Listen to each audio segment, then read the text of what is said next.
Cube Radio. Salut, c'est Charles Dran avec l'équipe dans 5 minutes. On s'intéresse aux sciences, à l'histoire et à l'actualité. Aujourd'hui, on parle de biométhanisation. Les déchets organiques, les déchets alimentaires ou de jardin, en gros, on sait que c'est important de les jeter à part dans le fameux bac brun. C'est important parce que ce tri permet au final d'éviter les émissions de gaz à effet de serre liées à l'enfouissement des matières résiduelles organiques. Et c'est aussi bien pratique puisque avec ces déchets organiques, on produit, vous savez, du compost. Ça se fait depuis longtemps, un peu partout dans le monde, mais au Québec, on va un peu plus loin. On fait pas que ça. Depuis quelques années, l'entreprise Énergir a signé des partenariats avec plusieurs producteurs ou villes pour distribuer un autre type de produit que l'on peut tirer de ces déchets, du gaz naturel renouvelable.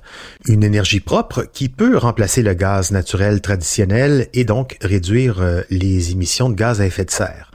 Transformer les déchets organiques en gaz naturel renouvelable, ça se fait grâce à un procédé qu'on appelle la biométhanisation. Alors comment ça marche? Comment on passe des cœurs de pommes et du gras de poulet et même des bousses de vache à une énergie propre permettant de chauffer nos logements?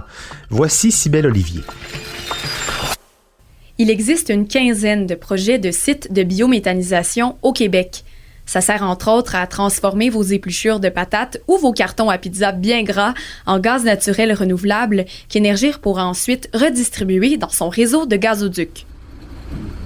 La première usine a été inaugurée à Saint-Hyacinthe en 2018. Elle valorise les déchets de 23 municipalités environnantes. Il y a le même type d'installation à Warwick où l'on valorise les déchets agricoles de plusieurs fermiers de la région. D'autres projets sont en développement ou en construction à Québec, Varennes et ailleurs. Alors, comment ça marche, la biométhanisation? Les matières organiques sont d'abord récoltées puis déversées dans un biodigesteur.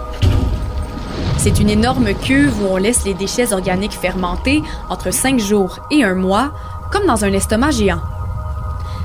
Dans cet environnement fermé et sans oxygène, les bactéries, naturellement présentes, vont s'attaquer à la matière organique et notamment la transformer en méthane, la molécule au cœur du biogaz créé ici, dans le biodigesteur. Ce biogaz s'échappe donc des matières organiques en décomposition. Il est ensuite nettoyé et filtré dans un purificateur afin d'en retirer le CO2 et les impuretés. Au bout du processus, on obtient du gaz naturel renouvelable produit à partir de matières organiques. Cette énergie propre peut ensuite être injectée dans le réseau gazier d'Énergir et servir à chauffer des bâtiments, alimenter une cuisinière ou un chauffe-eau, par exemple.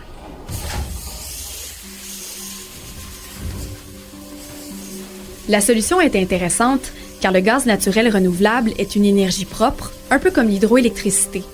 On peut le dire, c'est une solution plus propre que le gaz naturel traditionnel et en pratique, il peut d'ailleurs parfaitement remplacer ce gaz naturel traditionnel dans les gazoducs.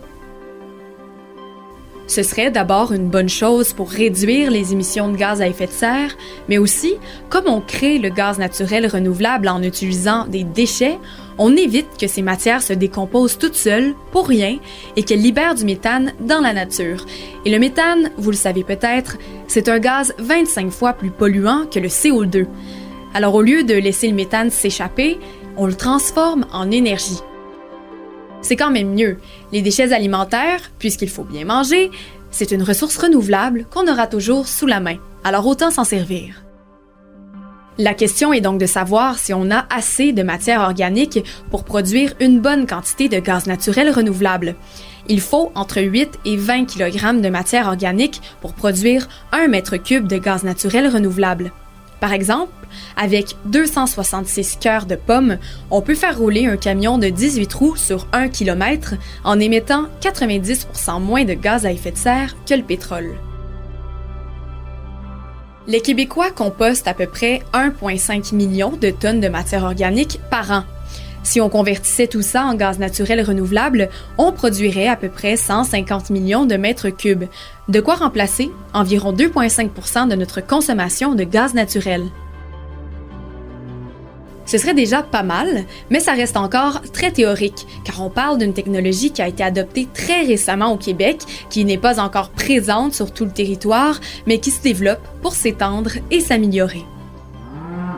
En plus, la biométhanisation, ça ne transforme pas juste les déchets alimentaires, ça marche aussi avec la bouse de vache et même le contenu de notre fosse septique. Alors autant dire qu'il y a beaucoup plus de tonnes de matière organique à aller chercher.